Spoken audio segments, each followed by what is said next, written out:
दोस्तों नमस्कार, मैं उपेंद्र यादव, आप सबका इस कार्यक्रम में स्वागत है। दोस्तों टेक्निकल प्रॉब्लम की वजह से मैं शायद 2-3 मिनट लेट हो चुका हूं। आप सबको विशेष मुद्दों को लेकर मैं आपके बीच में आया हूं। सबसे पहले तो एक चीज वो बता दूं, जो आपके कमेंट आएंगे उनका भी मैं जवाब दूंगा। इसके अलावा दोस्तों मैं कुछ आपसे ही मैं रूबरू होना चाहूंगा कुछ बातों को लेकर। मेरे पास दूसरा मोबाइल है, इसमें मैं कमेंट भी देखूंगा, लेकिन उससे पहले मैं एक चीज बताना चाहूंगा आप लोगों को। दोस्तों आप जो राजनीतिक उथल पुथल आप देख रहे हो, कोरोना चल रहा है लेकिन उसके बावजूद भी सभी पार्टियां अपने वजूद बचाने में लगी हुई है। लेकिन ये जो तमाम एमएलए, तमाम मंत्री, तमाम राजनीतिक पार्टियां कभी भी बेरोजगारों के संकट में साथ नजर नहीं आए। आपने देखा होगा कि किराया माफी अभियान हमने लगातार मांग की, उस पर कोई राहत नहीं मिली, लेकिन हम घर घर जाकर किराया माफी अभियान चला रहे हैं तो उसमें किसी एमएलए का बयान नहीं है, किसी पार्टी का। जबकि वोट राजस्थान के तमाम युवा, तमाम उनके विधानसभा क्षेत्र के लोगों को, एमएलए को वोट देते हैं। लेकिन जो लाइव आया हूं मैं दोस्तों, आप एक चीज बताना चाहूंगा कि जो लगातार आपके कमेंट मुझे लंबित भर्तियों को लेकर, नई भर्तियों को लेकर, जो कोर्ट में 5 भर्तियां लंबित है, 3 अधीनस्थ बोर्ड की, एक आरएस भर्ती और एक फायर की, ड्राइवर की वो भर्तियां हैं। 5 भर्तियां हैं, उसके लिए लगातार कॉल और मैसेज आते हैं। लेकिन दोस्त देश और प्रदेश में हमने मामला ट्रेंड करवाया था।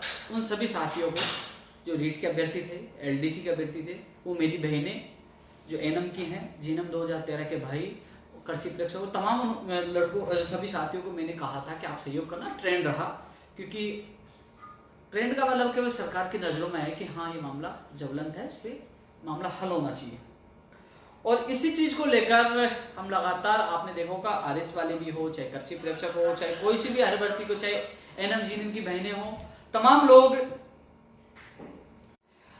लेकिन रीट शिक्षक भर्ती 2020 के लेकर भी कई लोगों के असमंजस की स्थिति बनी है। हालांकि रीट शिक्षक भर्ती को लेकर कल मैं आपको तथ्यात्मक क्या नुकसान है, क्या फायदा, क्या सरकार करने वाली है, मैं आपको कल एक वीडियो डालकर रीट वालों को विशेष प्रकार से मैं समझाऊंगा, क्योंकि किसमें आपका फायदा वो भी मैं आप लोगों को बताऊंगा। लेकिन एक चीज ध्यान रखना, आप सबसे मेरा एक विशेष निवेदन है दोस्तों, जैसे मैं वीडियो डालूंगा, जो मेरा लाइव समाप्त होगा, उसके तुरंत बाद इस वीडियो को उठा के यूट्यूब चैनल पर डालते हैं।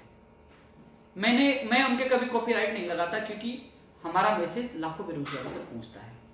उन सबसे मेरा निवेदन है, मैं बोलता क्या हूं और मैसेज में क्या डालते हो। मैं किराया माफी का अभियान छेड़ रहा हूं, मैं मकान मालिक की अपील करता हूं कि उन्होंने इतने लाख रुपए माफ किया, और आप डालते हो रीट के लिए ब्रेकिंग न्यूज। आपसे निवेदन है कि आप गलत वीडियो न डालें। वीडियो तो सही डालते हो, लेकिन जो हेडिंग आप बिल्कुल गलत डालते हो। बात हो रही रीट की, फिर बात करते हो आप सेकंड ग्रेड की, बात हो रही है एलडीसी की, बात करते हो नर्सिंग भर्ती की, तो ये गलत है। जो वीडियो डाला है उससे संबंधित ही लोगों को सूचना दें, जिससे लोग देखें। आप केवल सब्सक्राइबर और आपके व्यू जो बढ़ाने के लिए, आप है ना, कि ज्यादा से ज्यादा लोग देखें, पैसे कमाने के लिए गलत कर रहे हो। मैं इससे सख्त नाराज हूं।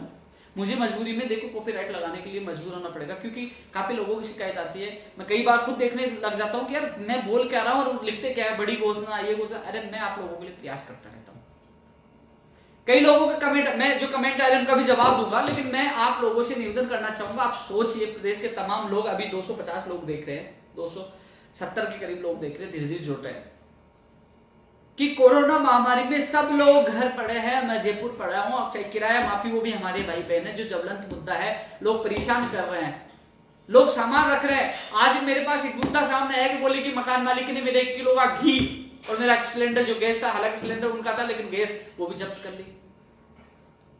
मैं गांव से घी लेके आया था, जब मैंने मकान मालिक से बात किया, बोले वो घी खराब हो गया था, इसलिए हमने यूज में ले लिया। किसी को किताबें नहीं ले जाने दे रहे, किसी को सामने। हमारा अभियान सफल होता जा रहा है। 11.5 लाख रुपए तो हम माफ करा चुके हैं। लगातार हम प्रयास कर रहे हैं। कई लोगों के कॉल और मैसेज आते हैं, तो मैं उनसे समझ चाहता हूं, मैं कई बार पूछ नहीं पाता, क्योंकि अकेला इंसान कहां जाए। लगातार कमेंट उनके भी आते हैं, भर्तियों को लेकर, लंबित भर्तियों को लेकर, नई भर्तियों को लेकर, कोर्ट में भर्तियों को लेकर। तो दोस्तों अपने दिल पर हाथ रख के सोचिए कि उपेंद्र यादव के अलावा कौन आपकी आवाज उठा रहा है। मैं मानता हूं कि तमाम एमएलए लेटर लिख रहे, एक्टिविटी कर रहे हैं, लेकिन कभी वो एमएलए आपके मुद्दे को लेकर, आपको साथ लेकर सीएम साहब से मिले क्या? लेटर तो कोई भी लिख सकता है। लेटर लेकर हम खुश होने से कोई खुश होने की आवश्यकता नहीं है। और जो हमारी रणनीति है कि जब 15 मार्च को माननीय मुख्यमंत्री जी से मेरी मुलाकात हुई थी, मुख्यमंत्री जी ने कहा था कि आपको मैं अकेले को बुला। तो दोस्तों मैं माननीय मुख्यमंत्री जी का बुलावा का इंतजार कर रहा हूं। उनके ओएसडी से बात हुई तो उन्होंने कहा था 19 तारीख के बाद आपको बुला लिया जाएगा।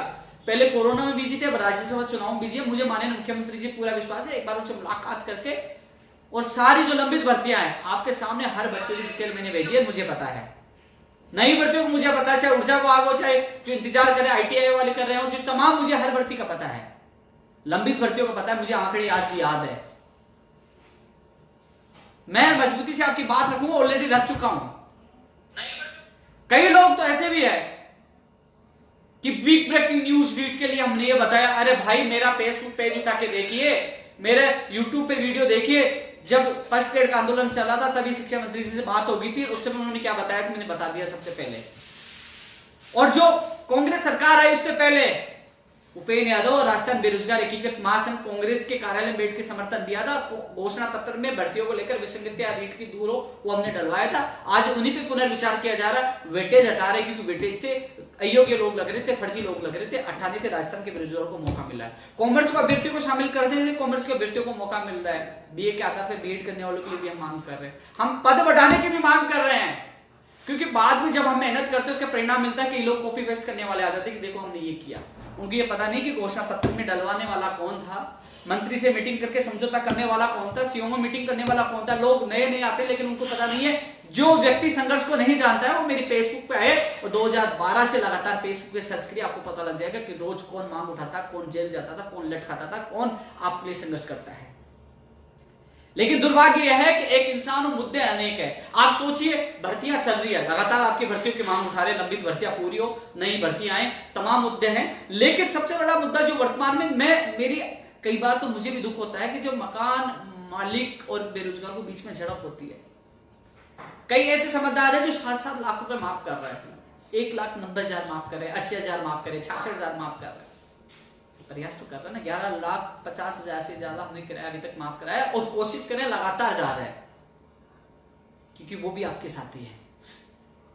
आप कमेंट में देखता हूं, मैं लाइव करता हूं किराया माफी को लेकर, आप उस समय आपको उस मकान मालिक को धन्यवाद देना चाहिए जिसे और माफ करे। आप भर्तियों के कमेंट करते, मैं आपकी पीड़ा समझता हूं, लेकिन दोस्तों मैंने स्पष्ट कहा है सीएम साहब से टाइम मिलेगा तो मैं आपकी बात प्राथमिकता के साथ रखूंगा। चाहे एएनएमजी ने भर्ती 2013 हो, चाहे पंचायत राज एलडीसी भर्ती 10,038 पदों का मामला हो, चाहे रीट 6 की भर्ती 2016, 18 और 17 के एक और सूची का मामला हो, चाहे और तमाम इश्यू जो मुख्यमंत्री स्तर पर होने हैं वो बात भी रखूंगा मैं। इसके अलावा जो नियम चेंज देने का नहीं देने का मामला, तमाम इश्यू मुझे पता है, हर चीज मुझे याद है, मेरे पास लिखी है, लेकिन माननीय मुख्यमंत्री से समय मिले। हालांकि शिक्षा मंत्री जी से 19 तारीख के बाद समय मिला है, मेरी बात हुई थी, उन्होंने कहा 19 तारीख के बाद मिलेंगे। अभी वो राज्यसभा जो चुनाव उनमें उनको भी जिम्मेदारी दी गई है, वो बिजी है। 19 तारीख के बाद वो हमारा प्रतिनिधिमंडल या मैं खुद शिक्षा मंत्री जी से मिलूंगा। उसमें सेकंड ग्रेड जो 2018 की ज्वाइनिंग का मामला, उनके अभ्यर्थी को साथ लेके जाऊंगा, मैं मजबूती से उनके सामने बात रखूंगा। चाहे एलडीसी की जो ज्वाइनिंग प्रक्रिया अभी जिनकी जिला आवंटन होना, वो बात भी रखेंगे कि साहब जल्द से उनकी ज्वाइनिंग हो। इसके अलावा 2013 सेकंड ग्रेड वाला मामला हो, चाहे फर्स्ट ग्रेड की जो परिणाम वाला मामला है, खुला चैलेंज दिया मैंने आरपीएससी चेयरमैन को, अध्यक्ष साहब को, और खुला चैलेंज आज और दे रहा हूं, यदि कोरोना समाप्त हो गया, लॉकडाउन खुल गया और हमारी सटक गई, तेरी आपकी गाड़ी भी रोकेंगे, काले झंडे भी दिखाएंगे और दिखाएंगे बेरोजगार क्या चीज है। तमाशा बना दिया ना आपने आरपीएससी का। एन भर्ती 2018 मुख्य परिणाम, आप मुख्य परीक्षा का परिणाम आज तक जारी नहीं किया। आरएस 2018 वाले रो रहे हैं, पूरा सिस्टम बिगाड़ दिया। क्या बेरोजगार कहां जाए?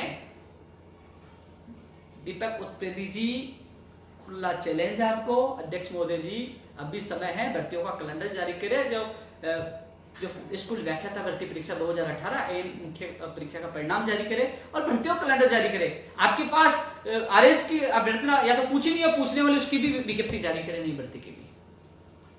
तो दोस्तों, मुझे हर बेरोजगार की पीड़ा, मेरे पास मैसेज आते हैं, कई तो रोने लग जाते हैं कि हमारी ये पीड़ा, कर्जा लेने का, मेरा दिल रोता है यार। लेकिन कोरोना माह का जो काल चल रहा है, मैं आपके साथ हूं। हालांकि आपको पता है मैंने 2 साल पहले घोषणा कर दी थी कि मैं अध्यक्ष पद छोड़ा, मैंने कहा संयोजक छोड़ा, प्रवक्ता भी छोड़ सकता हूं, लेकिन मैं चाह रहा हूं कि कोरोना में, क्योंकि मैं भी फ्री हूं, और मैं चाहता हूं कि जब तक मैं आपकी सेवाओं में मजबूती से आपकी बात रखूं और आपकी जितना सहयोग हो मैं कर दूं। इसलिए जाते जाते अच्छा आपका सहयोग करके जाना चाहता हूं। हालांकि ध्यान रखना इस चीज, यूट्यूब के नेता बेवकूफ बनाने वाले, चुपचाप समझौता करने वाले, निजी स्वार्थ पूरा करने वाले पहले भी थे ना, आगे भी आएंगे, क्योंकि वहीं वो संगठन खत्म हो जाता है। लेकिन यहां किसी सरकार से समझौता नहीं किया, हर सरकार से लड़ाई लड़ी है, जेल भी गए, लाठियां खाई, अनशन किया है और गवाह थोड़े दिन बाद किताब भी आएगी। और हम उठा के फेसबुक 2012 से अब तक का रिकॉर्ड देख लिए, नए युवा जुड़ते हैं ना। क्योंकि दोस्तों कई बार क्या होता है, मैं सुबह किराए माफी के लिए चला गया, कन्विंस करना पड़ता है, बैठना पड़ता है, उसके बाद मीडिया में चला गया, ट्विटर बाद में शामिल था, तो कई बार मैं फोन नहीं उठा पाता, तो पे बात नहीं उठा पाता। कई लोग कहते हैं बड़ा इंसान हो गया, फोन नहीं उठा रहा, जवाब नहीं दे रहा। आप सोचिए, तमाम भर्तियां, अधीनस्थ बोर्ड की हो, आरपीएससी की हो, नई भर्तियां हो, किराया माफी हो, कोचिंग फीस का मामला हो, हर जगह आपका भाई मिलता है। जिन लोगों को आप वोट देते हो, जिनको एमएलए मंत्री बनाते हो, वो नहीं आते हैं, लेकिन आपका भाई साथ तैयार होता है। आपने देखा होगा आज तक नेतृत्व किया है, मैं कभी छुपा नहीं हूं कि भाई तू टंकी पे चढ़ जा, तू अनशन कर ले, नहीं, अनशन करना हो तो मैं खुद अनशन करता हूं, लाठियां खानी होती मैं लाठियां खाता हूं, और जेल जाना होता है तो जेल में जाता हूं, और जो अंदर जाते हैं उनकी जमानत, उनका पूरा खर्चा, उनको बाहर लाना और पूरी उसकी सारी जिम्मेदारी मैं निभाता हूं। ये आज तक का रिकॉर्ड है। लेकिन दोस्तों ये बात मुझे इसलिए कहने पड़ रही है कि एक इंसान, आप भी अपने एमएलए और मंत्री को कहे कि आप हमारा साथ दें। मैं पूछ नहीं पाता, कई बेरोजगार हर जगह बहुत दुखी है। मुझे फोन आएगा गुजरी की खड़ी से, फिर आएगा माली नगर से, फिर आएगा सोडाला से, फिर आएगा टोंक फाटक से, फिर आएगा लालकोठी से। तो अकेले सर कहां जाऊं, किसी की झड़प होती है, कोई हाथ जोड़ता है, कोई किसी घी का मामला था, तो एक मानिए बड़ा फैसला हो मुख्यमंत्री के द्वारा, किराया माफ हो तो बेरोजगार को राहत मिल सकती है। लेकिन मैं मेरा समय जब तक मैं हूं आपके साथ, मैं आपको देता रहूंगा, लड़ूंगा। मैंने कभी ये नहीं सोचा कि कोरोना चल रहा है, जयपुर एक सबसे बड़ा, आपने देखा होगा रेड जोन बना हुआ है, यहाँ कोरोना की कितनी तादाद बढ़ती जा रही है, लेकिन फिर भी हम फील्ड में घुस जाते हैं, कार्यालय में मिलते हैं और घर घर जाकर आप वो कर रहे हैं, केवल आप लोगों के लिए। मुझे तमाम लंबित भर्तियां भी याद है, नई भर्तियां भी याद है। कभी आरएस भर्ती 2018 ट्रेंड करता है, कभी वरिष्ठ अध्यापक भर्ती 2018 ट्रेंड करता है, कभी कंप्यूटर शिक्षक भर्ती का विज्ञापन जारी वो ट्रेंड करता है, कभी कृषि प्रेक्षक ट्रेंड करता है, कभी प्रयोगशाला से साइट ट्रेंड करता है, कभी महिला सुपरवाइजर ट्रेंड करता है, कभी अग्निशमन वाली, फायर वाली 193 पदों वाले ट्रेंड करता है, कभी एलडीसी पंचायत राज भर्ती 2013 ट्रेंड करती है। मुझे हर चीज का पता है। कभी सिलेबस की मांग होती है, कभी परीक्षा केंद्र बाहर नहीं देने की मांग होती है। ट्रेंड हो रहे मामले लगातार ये सोशल मीडिया के माध्यम, क्योंकि कोरोना महामारी लॉकडाउन की वजह से धरने प्रदर्शन बंद है, इकट्ठे नहीं हो सकते, और हमारे पास एक ट्विटर के माध्यम से आवाज उठाना है। रीट के लिए लगातार हमने आवाज उठाई है। विसंगतियां दूर होंगी तो आपको फायदा होगा। कल बताऊंगा क्या क्या विसंगतियां है। और 19 तारीख के बाद स्पेशल, आज हमने ट्रेंड किया, कल मीडिया, आज भी मीडिया सपोर्ट करा, कल भी मीडिया देखा, अच्छा सपोर्ट करेगा, कल आप देखना। तो आपसे मेरा निवेदन है कि ट्रेंड के माध्यम से माननीय मुख्यमंत्री तक, शिक्षा मंत्री तक अपनी आवाज बुलंद करनी थी, बुलंद हुई है। कल न्यूज़पेपर में सब में आपकी खबर आएगी। इसके अलावा मैं 19 तारीख के बाद शिक्षा मंत्री जी से मिल रहा हूँ। यह है कि जो उन्होंने नोट्स बनाने के लिए अधिकारियों को जो कहा था, वो नोट्स तैयार होगी तो कहीं ना कहीं आपको बड़ी राहत मिलेगी। जो भी पॉलिसी लागू करेंगे आपके हित में। मैं कहानी की एग्जाम कितनी बार रीट की हो चुकी है, आरटीएफ की हो चुकी है, कब कब हुई है बता सकते हैं क्या? मैं बता सकता हूँ। 31 जुलाई 2011 को पहली आरटीएफ, 9 अक्टूबर 2012 को दूसरी आरटीएफ, 2 जून 2012 को पहली शिक्षक भर्ती, 2012 से बात कर रहा हूँ जब से मैं देख रहा हूँ, और 11 अक्टूबर 2013 को दूसरी शिक्षक भर्ती। फिर इसके बाद 7 फरवरी 2016 और फिर 11 फरवरी 2018, और उसके बाद ये लगातार तमाम भर्ती हम देख रहे हैं 7 फरवरी 2016 का। तो हमें हर आंकड़ा पता है, हमने संघर्ष किया इसलिए पता है। दोस्तों मैं कमेंटों को लेकर चर्चा करूंगा क्योंकि मैं भूल जाता हूं, क्योंकि कई लोग कमेंट भी करते हैं और कहते हैं कि हमारी भर्ती की, क्योंकि एक भर्ती के बारे में एक बार चर्चा करूंगा, बार बार कमेंट आते हैं क्योंकि और अभ्यर्थियों को भी जवाब देना होता है।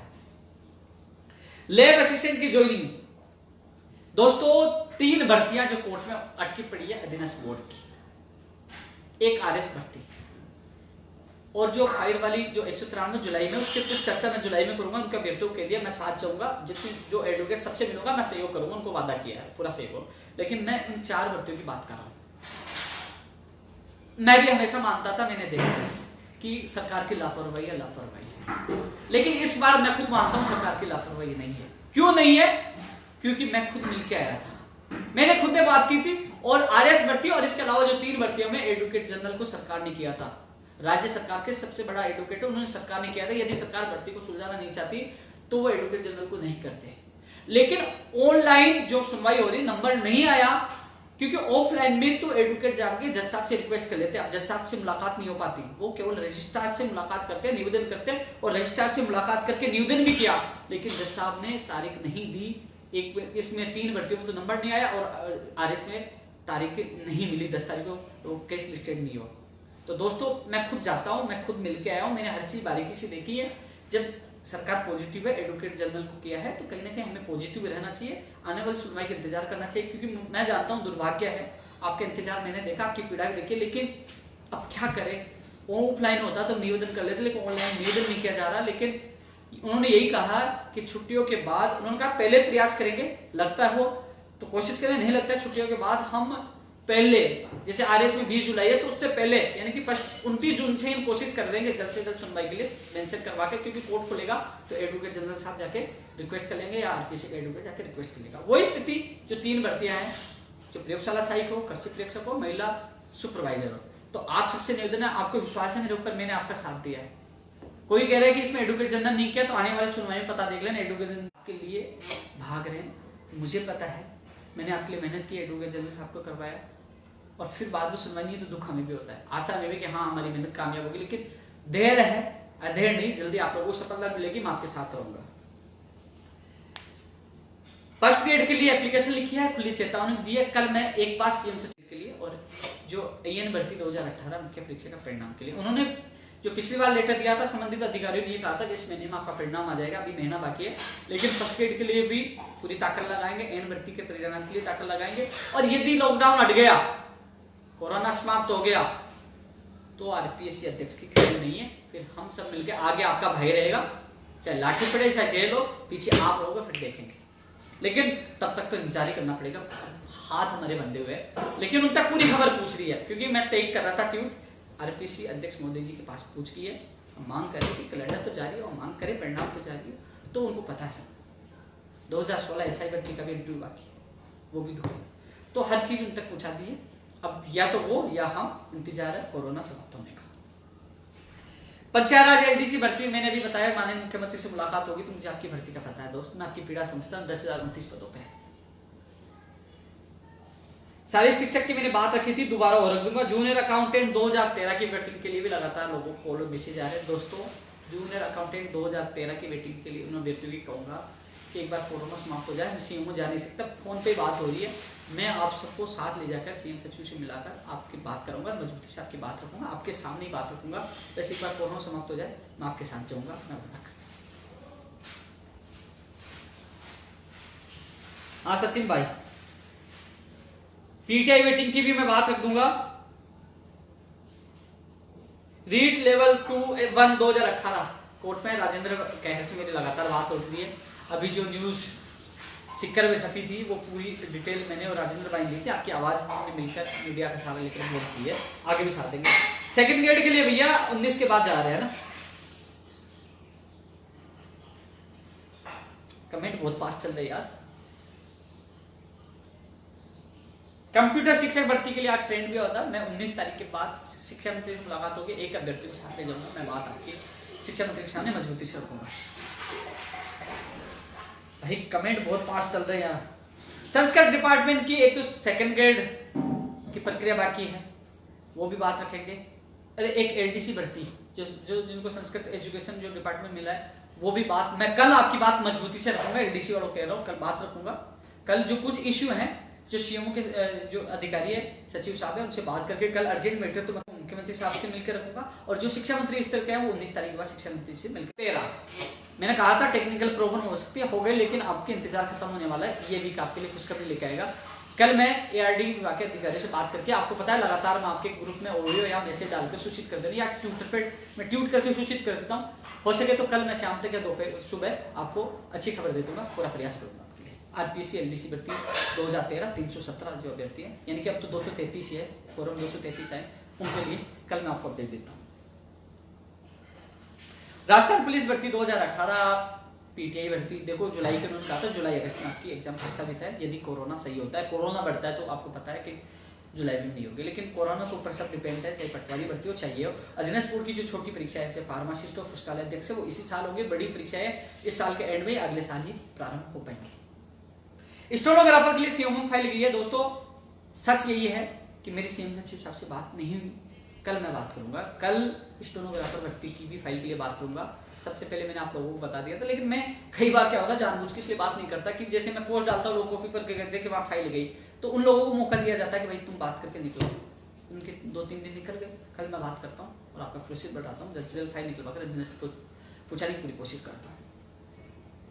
लैब असिस्टेंट के 190 पोस्ट वाला भी प्रोविजनल वाला भी मामला है दोस्तों, वो भी 190 वाले वो बात करूंगा। हाँ, एक चीज बता दूं, जो सूचना सहायक भर्ती 2018 की सूची जारी होनी थी, जैन भर्ती का सिलेबस प्लस फॉर्म रीओपन होना था, क्योंकि दोस्तों आप लोगों को पता नहीं, मैं बता दूं, अधीनस्थ बोर्ड में कोरोना की शिकायत आई गई थी। एक संविदा कर्मी लगा हुआ था और उसके बाद उसकी मौत भी हो गई थी, और सचिव साहब भी आइसोलेशन में रहे थे, ये मुझे सूचना मिली है मीडिया के अनुसार, कुछ लोगों के अनुसार, और काफ़ी लोग आए भी नहीं थे। तो वो पूरा काम व्यस्त बिल्कुल एक तरह से हो नहीं पाए थे, चेयरमैन साहब भी नहीं आ पाए थे। तो थोड़ा सा इस कोरोना की वजह से मामला ढीलापन में रहा और सारे मामले अटक गए, चाहे कृषि परीक्षा का फाइनल परिणाम हो, जो एक उनका दस्तावेज सत्यापन के आदेश हो। लेकिन अब आने वाले वीक में सारी प्रक्रिया फास्ट होगी और आगे की जो आपकी प्रक्रिया जो लंबित है अलग अलग बढ़ती होगी वो फास्ट होगी। मैं कल बेल जटाऊ से तमाम मुद्दों को लेकर कल सुबह में खुद बात करूंगा।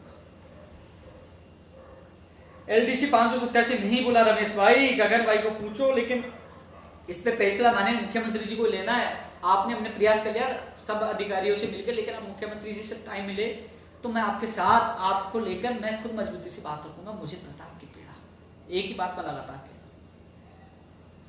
और फिर वहां भी अधिकारी गुमराह करते हैं, कुछ गलत नतीजा होता है तो बैठ कर रणनीति बनाएंगे, कुछ अलग करेंगे। राष्ट्रीय पुलिस पर किया लगातार लेटर लिखा, आपकी बात भी तो वाजिब में मैं रखूंगा कि उसकी तबीयत अब ठीक है। वास्तव में उनकी तबीयत बहुत ज़्यादा थी, मैं भी अपसेट था, तकलीफ में था। छोटा भाई जो बीमार होता थोड़ा दर्द भी होता, क्योंकि मेरा लाडला भी था, मुझे घर जाना पड़ा। वो दोनों काफ़ी लोगों को फॉलो बेसिस है, लेकिन मैं अब आपकी दुआओं से वो ठीक है, पूरे ठीक नहीं हो लेकिन अब ठीक है, सुधार हो रहा है। क्योंकि संभालना पड़ता है, जिम्मेदारी निभानी पड़ती है, छोटा भैया लाडला है। लेकिन लगातार आप लोगों ने पूछा, धन्यवाद इसके लिए।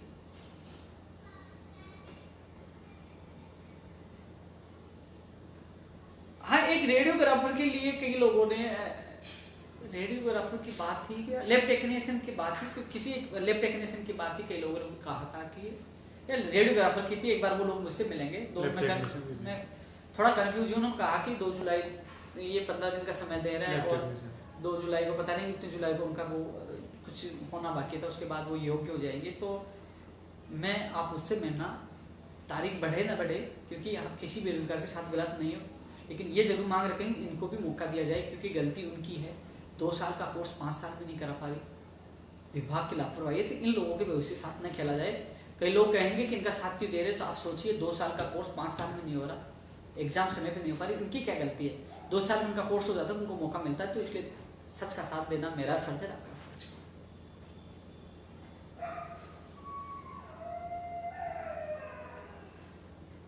रीट 2016 के लिए बता दिया मैंने, वोमेन सुपरवाइजर के लिए मैंने बता दिया। ग्राम सेवक की नई भर्ती की मांग कर रहे हैं, मैंने 2 बार लेटर लिख चुका हूँ। ग्राम सेवक की भर्ती आनी चाहिए, और भी भर्तियों की मांग की है, बिजली विभाग की भर्तियों की मांग की है, ITI योग्यता की भर्ती, जो पदों पर भर्ती आनी चाहिए वो मांग की है। लगातार हम ऊर्जा विभाग की भर्तियों की, शिक्षा, चिकित्सा, हर विभाग की भर्तियों की मांग कर रहे हैं। अरुण खान जी, मैं आपके साथ शुरू से था, अनशन देते तभी आपके साथ था और हमेशा साथ रहूंगा। RPSC के लिए महेश जी मैंने बता दिया, कल का इंतजार करो।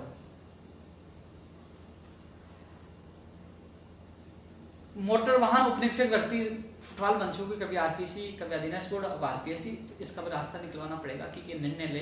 हालांकि संभावना यही है कि RPSC की एग्जाम कराए, लेकिन जल्द से जल्द इसकी विज्ञप्ति जारी हो, जिससे लोग आपकी जो मेहनत कर रहे हैं उसको जरूर आप मेहनत को काम ले पाए, एग्जाम हो पाए और आप सफल हो पाए, ये बात मैं रखूंगा। रीट कब होगी? 2 सितंबर को नहीं होगी। सबसे पहले मैंने आप लोगों को बताया था, रीट भर्ती 2 सितंबर को नहीं, आज फिर कह रहा हूँ शिक्षा मंत्री जी ने कहा था 3 महीने का समय देंगे, तो आप देख लीजिए 3 महीने बचेगी तो 2 सितंबर को होगी। और रीट का पैटर्न किस आधार होगा, किस में फायदा है, किस नुकसान में, कल एक वीडियो डाला हूं सुबह आप लोगों के लिए, वो देखना। अच्छा,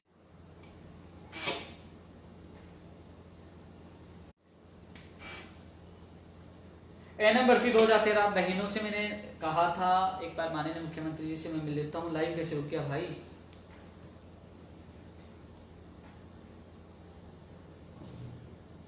माननीय मुख्यमंत्री जी से समय मिलेगा तो आपकी बात मजबूती से रखूंगा। 6719 पद एनएम के, 4514 पद जीएनएम के। मुझे याद भूपल भी है, जेल के भी, लाठियों के भी, अनशन के भी, हर बात मुझे याद है। समय और उपस्थिति के अनुसार व्यक्ति को चुप भी रहना पड़ता है और रणनीति से काम भी करना पड़ता है। सही रणनीति से काम जल्दी होता है, उग्र रणनीति से समय लगता है, थोड़ा उग्र होने का भी टाइम आता है। लेकिन अब फिलहाल माननीय मुख्यमंत्री जी पे विश्वास करना, वो बुला रहे हैं, क्योंकि 15 मार्च को जो उन्होंने कहा था, तो बीच में फ़ोन आ गया भाई, डिस्टर्ब कर ही दिया, इतनी देर गाया। तब तक के लिए बहनों आपको इंतजार करना होगा। मुझे आपका दर्द पता है अच्छी तरह, मेरे से ज़्यादा दर्द कोई नहीं जानेगा। रात को 12 बजे 1 बजे तक मैंने आपको देखा है।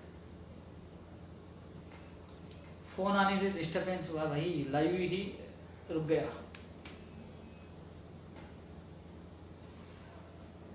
ये सबसे बड़ी गलती है कि एक बार फ़ोन काट दिया, दोबारा फ़ोन कर, उनको पता मैं लाइव चल रहा हूँ, फिर फ़ोन कर रहे हैं।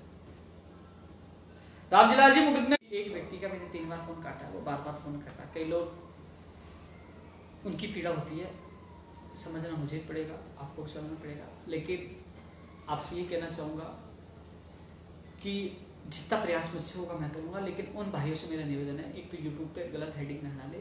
एक उन भाइयों से निवेदन है कि संघर्ष की पहचान करो, सच्चाई जानो। कुछ लोग व्हाट्सएप पे अलग अलग ग्रुप बना लिया कि पटवारी ग्रुप में जुड़ जाओ, रीट के ग्रुप में जुड़ जाओ, आप इस टेलीग्राम में जुड़ जाओ, आप उस पर जुड़ जाओ। तो वो केवल यूट्यूब के माध्यम से, सारे यूट्यूब के लिए नहीं कर रहा, कुछ और भी हैं जो पैसे कमाने के सोचते हैं, वेबसाइट चला रहे हैं। तो इन लोगों से आपको थोड़ा सा बच के रहना होगा। सच्चाई जानना हो तो आप मेरी फेसबुक उठा के देखिए, पूरा रिपोर्ट देखिए, पता लग जाएगा किसने लाठियाँ खाई है, कौन जेल गया। बार में जो कांग्रेस सरकार थी तब स्टार्ट हुआ था। हमने उस समय कांग्रेस सरकार से लड़ाई लड़ी, मैंने अनशन किया 13 दिन का, महेश जोशी जी ने मेरा अनशन तोड़वाया। उसके बाद बीजेपी सरकार आई, हमने बीजेपी सरकार को समर्थन दिया। फिर 5 साल हमने लड़ाई लड़ी, क्योंकि बीजेपी सरकार ने हमें, जब हमारे भर्ती अटकी, काम नहीं होता, हमने 5 साल लड़ाई लड़ी। फिर कांग्रेस को समर्थन दिया, कांग्रेस के साथ है।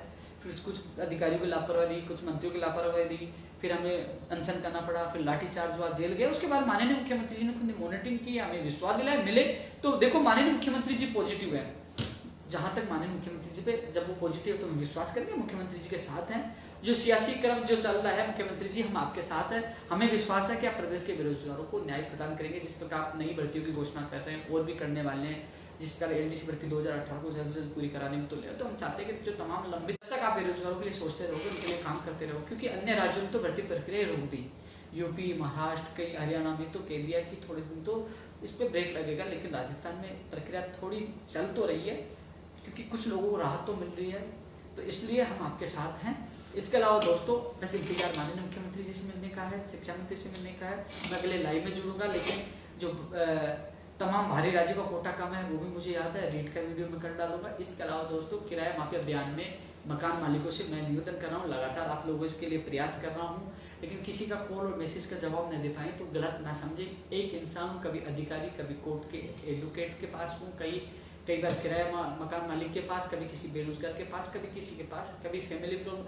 तो अकेला इंसान हूँ, 3 नंबर है। कई बार फ़ोन नहीं उठा तो बुरा न माने, लेकिन मेरे प्रयास रहता है हर बेरोजगार की समस्या को हल करूँ, उनकी समस्या से पूछूं और उनका हल करूं। आप सोचिए, अपने दिल पर हाथ रखिए कि कोरोना में कोई एमएलए, कोई मंत्री, कोई जो नेता है, केवल यूट्यूब पे भाषण दे सकते हैं, फेसबुक पे कमेंट कर सकते हैं, ट्विटर पे ट्वीट डाल सकते हैं। लेकिन आपका भाई ही कभी सचिवालय जाना, कोरोना में खुद जाके आऊँ, सीएमओ जाना तो मैं खुद जा रहा हूँ, फील्ड में लोगों से हाथ जोड़ के निवेदन करना है तो मैं कर रहा हूँ। किराया मेरा माफ नहीं हुआ, लेकिन फिर भी बेरोजगारों की पीड़ा में देखते हुए मैं हाथ जोड़ के निवेदन करता हूँ, गुलाब का फूल देके निवेदन करता हूँ कि मेरे बेरोजगार परेशान ना हो। तो सच्चाई जाने कि आपके साथ कौन संकट में है।